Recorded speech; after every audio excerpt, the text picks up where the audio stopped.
Right, a bomb pie, and I was a set about the Netherlands will be a quine at one mine. Right, the Mara was some ebay, my emerald to me, CCA, and that was it. Oh, you're used to deem. Amen. Amen. The young upon say, young upon so I adam, not and yes, I abandon him be a woo. And Mr. Naka Crane, if I see a age, you be a craft and could deal. Na Nintua Sumua and Yewo. And they per se a casa blessings from faithfulness, part 1. Blessings from faithfulness, part 1. And Ukredimu Inshira. And I say, Inshira, if you Ukredimu Eba. And then a casa cry a fan. Now, near Becca cry, minimum said, you knew a babo would be and Ukredi, Eddie near my papa be pa, the Baunipa, Abrabumu. Almost any Ukredi, Ed and dear. Now, see a bomb more than I see it to me, dear. A move at Yabi pa ye, Bible say, depend on comfort in Shira Ebedos. Do we be not being on answer, now Brabum or pet in Shirano.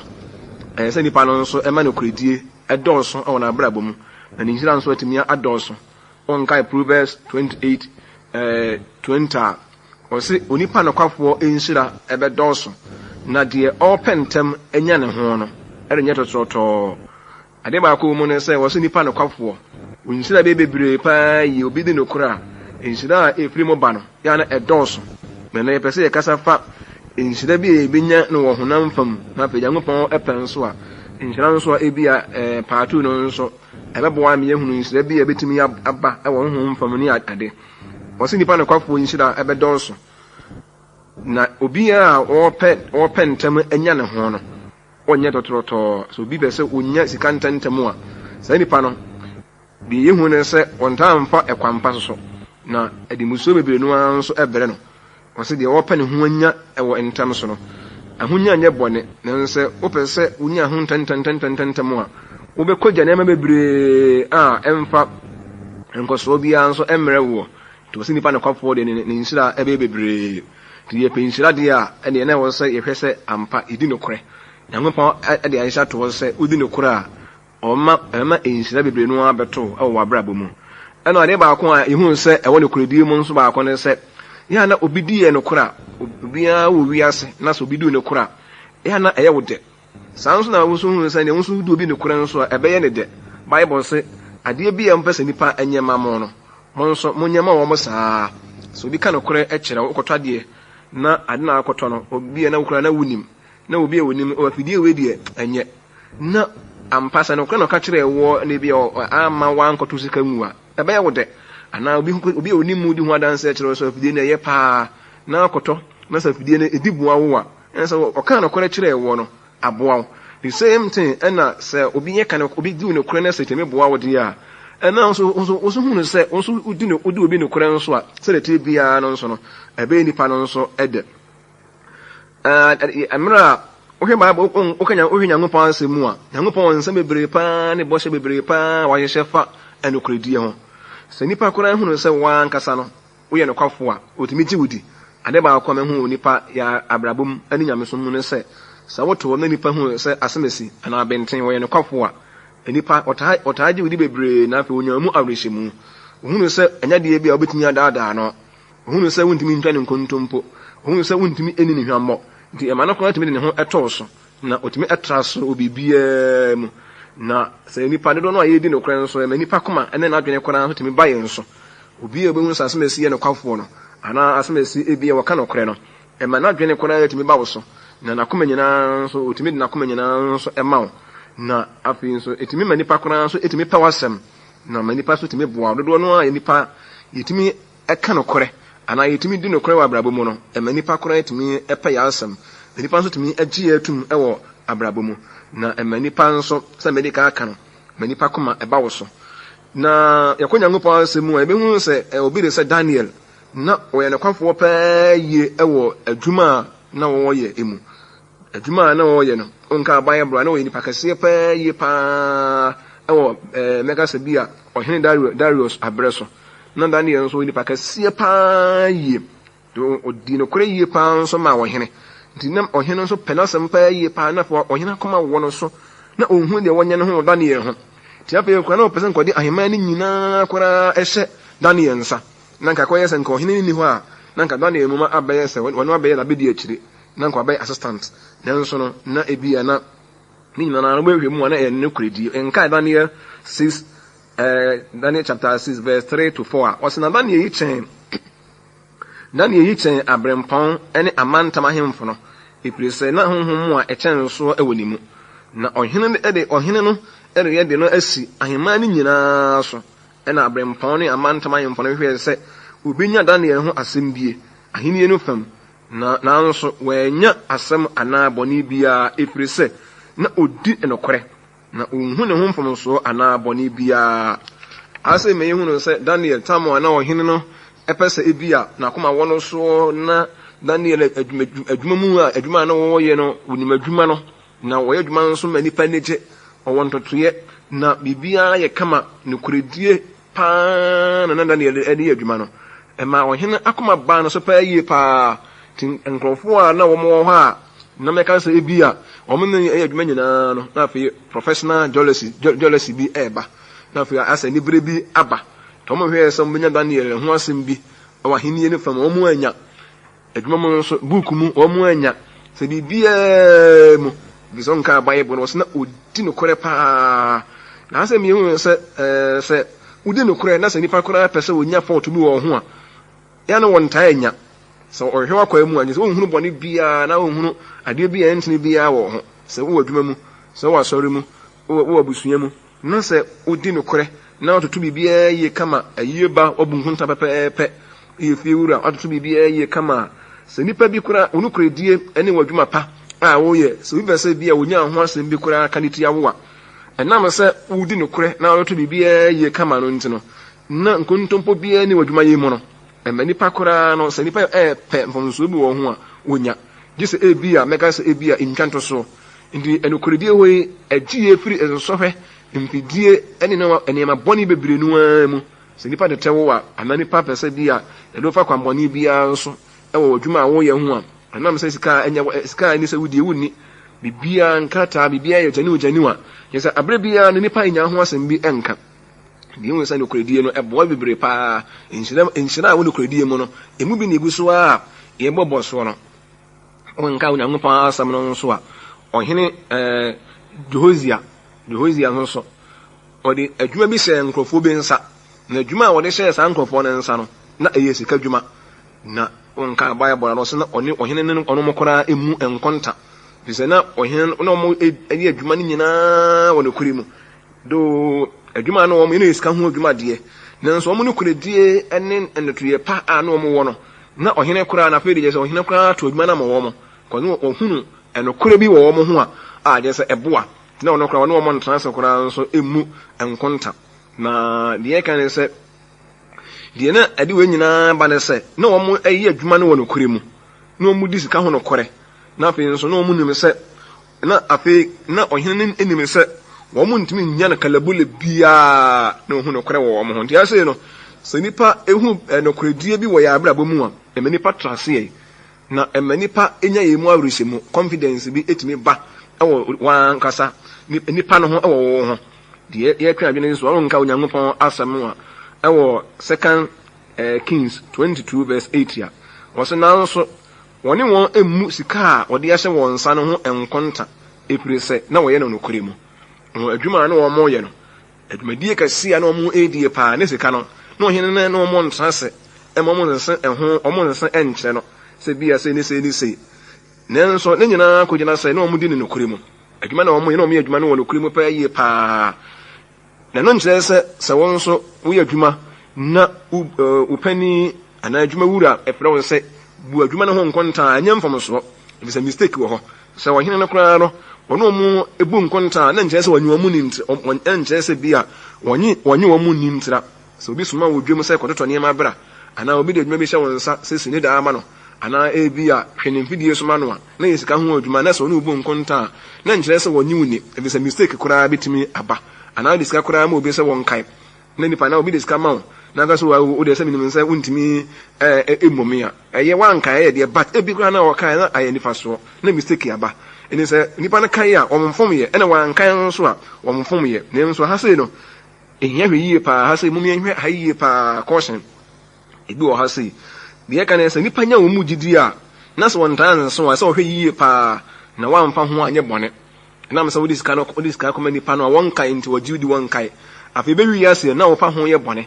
afi nipa no so man koto we bra na wo ba onya kwan mu se busa ho nsam no won transe na sa djuma mu omusa wa fedie na be wi ase na wo fa ho ye bone se nipa enya mu gidi a hwe yie pa na wa mfa ho anye bone ko edu me bi nipa bitima nya mu gidi pa na nso wa hwe ni ya na be wi ase no nipa nim se ntime nya bone mi kunu nim se meye mi yiri nim se meye ko hu no kre wo me ho nso wa hwe ni ye na wa mfa ho anto wade so wa mkoso ama no kre die no amfa wo a ebedu me obefa die nipa je wudie ho anani no kre nipa hu wo ho no na fe be wi ase o fa ho eye bone ye hwe ye pa na fe nso nipa nso se nipa hu no kre die wo ho a nipa nso timi pa wasam nipa ni timi je ho bebre na fe timi kan ho asam pa na afa nipa nso timi bodi mpa no no awudi no kre ma nipa je utum se wo ye no kwafo no obodi mpa onka onyangopa asam no ewo Romans 16 verse 10a hono a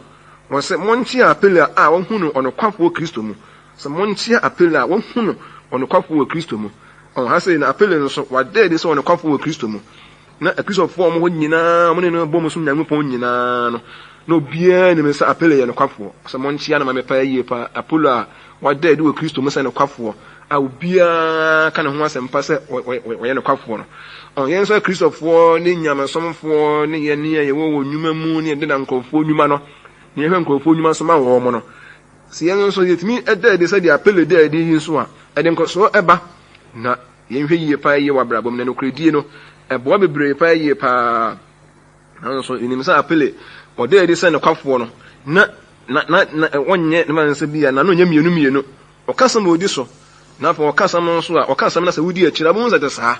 ɔde wɔse yi ɔyɔ sɛ wodi wɔse yi ɔyɔ na ɔkasa na nipa hu sɛ ete saa wodi bibi hu adanse akye nipa na nipa hu sɛ adanse ya wodi ne no kora obu no kwafo na sɛ wodi bibi hu adanse ya kora akye no a otumi agitum ahase mi hu no sɛ apele ɔdaadi wɔ Kristo mu nti yɛn so nyamesomfo ne asorofo gase yɛn so tumi daadi wɔ Kristo mu sɛ ɛyɛ no kwafo na fa ne koradie kora nso monim tumi banyam onipa nim nipa hu no sɛ woyɛ no kwafo a ɛboa mo onim tumi banyam na fa nipa kora no otumi ɛboa ne adwuma kora hyɛ wo nsa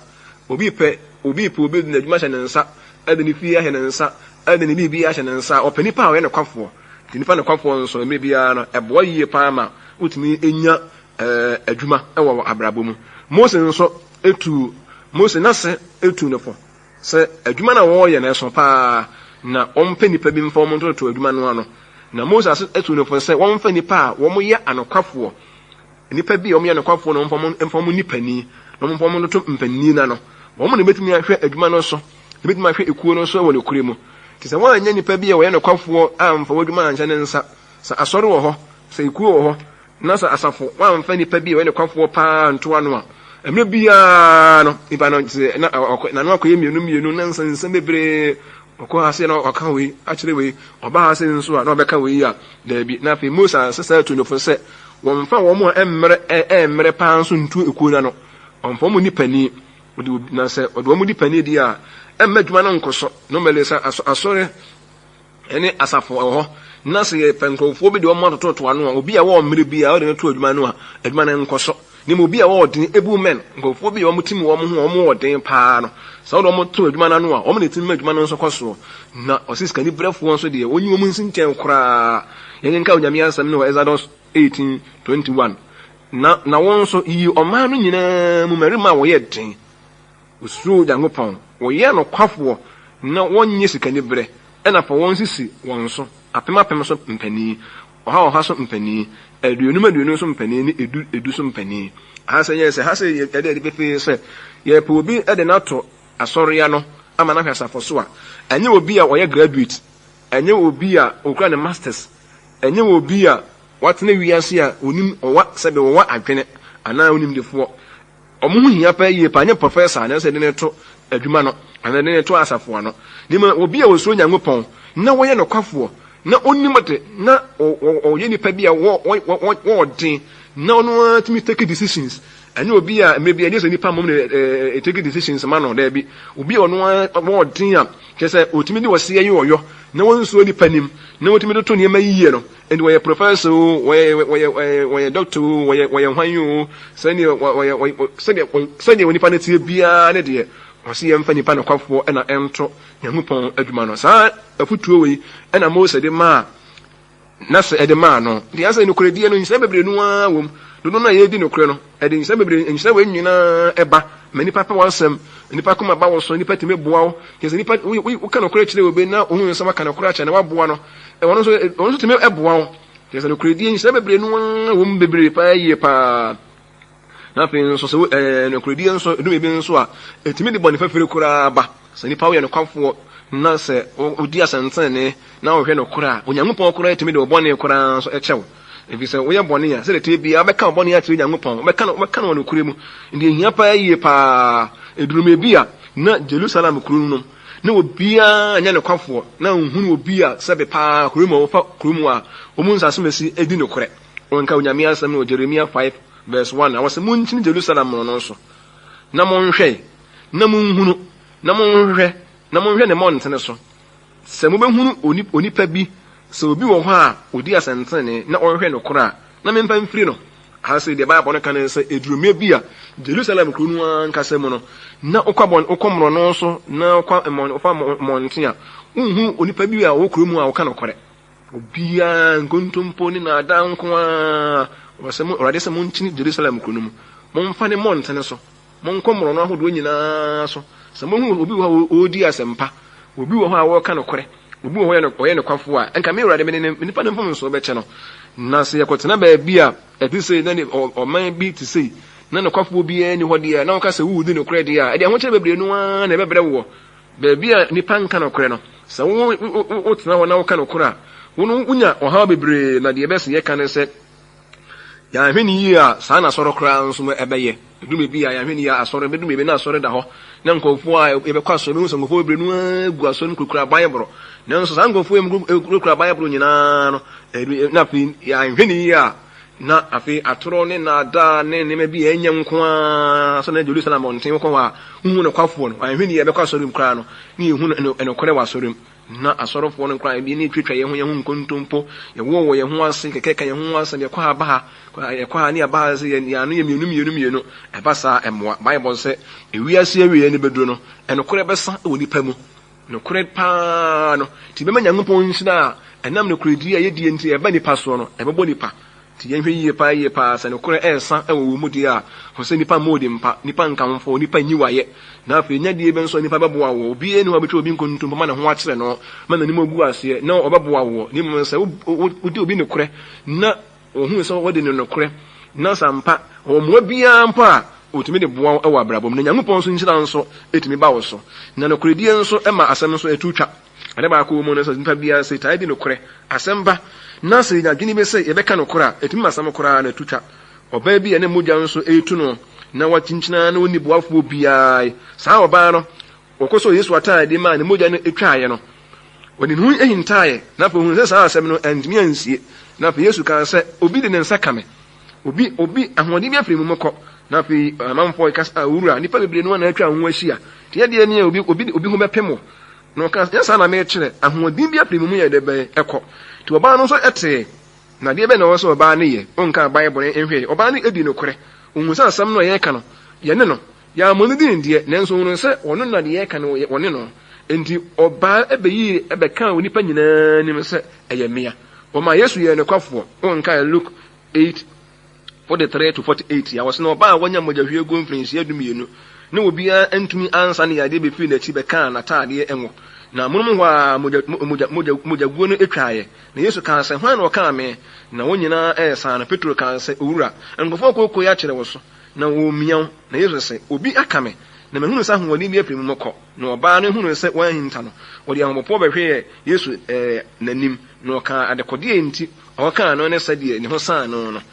ana amunum hɔ a ɛkyerɛ ɔman no nyinaa nim na ɔka kyerɛ ne sɛ ɔbaba ogidie agye wo nkwa kwasomdue mu asɛ miemu no sɛ ɔno sɛ ɔbaa no ebeyi ne ho adie na Yesu kan sɛ obi aka me na akɔyɛ sanse ma Yesu kan no kwa wɔboa ba na ɔbaa no ɛbɛka sɛ ampa me na meyɛ saa no ɛma asɛm tutwaayɛ ɔno koredie sɛ asɛm ba ebi yɛ sɛ obi awi adeɛ yɛtifie na afei yɛpae nneɛma na afei obi yɛ ho deɛ asɛ yɛne me asɛ yɛne asɛm ɛsɛ bi sɛ yɛne no na sɛ deɛ wɔyɛ saa no bɛka pɛ a ɛma biribiara tutwa no kredi we etimi ma asem kra no etutwa ena manipa koma so to wo mo yam dodo no a yedi no kre pa no so nipa koma so eto wo mo yam yeti kuo mu yeti fie mu yeti ani ya warofo na se mire bia ne etimi didi ye honya no kre nso a eno so eboa pa yie pa onka bible no a sa asamba abusua mu na se ye tana sani aka na se ye ka no kra na obi ehun sa abusua pani ka no kre asamba odi yie beto yie bebi yesa odi bibia to bi odi beto a yesa emma abusua no kra no onya dimpa na manipa nso epe na asempa yie pa na me na hona onka bible no a Proverbs 14:5 for so odansefo no kwafo aduni atro na dansekrumufo eka atorosem odanseni no kwafo bi no kra pa yie pa asamba ni yu se beka na we no kwafo a de wunim na beka na sa wonya no kwafo de ya ne obeka ma obi hu ato no a obi nso hu akire no eba sa awrade no aye wakoye obonefo ni mu se odansefo no kwafo pa ne de eno kra de eno nko na obeka na adansekrumufo de obeka atorosem nko so no hu de ohunu ye na wo ka tino kredi ehwe eboa pa yi pa insa bebre no wom na onka nyame asem no nso wo Proverbs 12:17 wo se de oka no kre no eka de etene na adansekrumufo de nkontompo on de eka ne se sa asamba na asemre bia no yetimi eka no kora yesa eka de etene obi oka no kora obi odi no kora bia no oka sam a etene na emre bia de han eba tigana fo nyina ye no kwafo na wiase yetimu nyina no obi eka sama cheni ne ye no kora yesa nke wiase na asomdwe beba ke meme wiase kora nso ayede afi obi a beje ne yonko adi ko obi e ne mese obi ntimi na ada enka sam a enye no kora enche ntimi nto ade fon ema no na nso bewe mu a na no kora no ankasa no na aka nipa kakra anti asem ba nipa ntamo a na se no kwasem ni ye de no kora beto ba bia da eye asomdue ba pa yi pa onipa na kwafo de wonko atifi nkohunu ensuo no wonsa ma na afo emebisa lebi nipa na kwafo onyanya atwam onye hypocrite o ka no kora pa yi pa onu ese ni yu na eba sa no na maka se Daniel enama sa odi no kora ntina na wo he de adwuma bebre no a ehya ne nsa de wadwuma na sa bia edi no kora ne ye ka sam wetene ne papa ne nipa gi etumu a eye pa to bi anhwe na brabo mpa yi pa na no kredi etumu nipa kora no nipa tumi sa wuti sansemba ne nipa kora edi nsem bi eto so ne nipa ye ka nsam ne bi kora fa ho a obi a onim so asmasi ne kwafo pa ne wontumi nka sam a wo boada no etumi gi ofiri sa nipa kora nipa nsam wo me ekekam gi so obi a woni de na dwene mo ne wo bese wo se wo anampo entwanto so na nipa na kwafo pa de se na te bia wonya da di wo abusuam na wonya da di wo fie se wo ye na kwafo a nipa kora tumi esan wuti nti eno kredie ade bia eboa pa yi pa ma ho nya nwanwa mra nipa nyina nka no kore na wo de wotimi ka no kore no nso bebre wan hye ho den de a wo bebre pa yi pa eni de me ka na se no kredie nso emani pa nso timi taa ye de ene eden wo ka no kora wo mpa ho ni wo be ka no kora ma obi ho akam but obi nso betimi nso anya animonyam nso wanwe antan so be ka no kora wo nka odifo emoso ma no 5:10 wo se wotan de wotenetene ekuro epono mu na ochiri de okan nsam a eyepe obia no okaso meet facts pa na de be adwuma wa brabo no kore na de be adwuma na obeka nsam a etene oyiu be ma oyiu b okan nsam na wona ne da no wano na me bia ne de emfa won so asmesi madamfo emfa won se me ne kwa sore emfa won se oya me yere emfa won se oya mi kunu me de no kore nkwa na de bebo bra edum bia ene nipa mpa wasem nanso ni me say ka no kore nkwa ade a mum ye mpa ba mum ye nkoso ni ye nto aso ni no kura na se to aso ni timi di no kore wa brabo mu na bia awiase a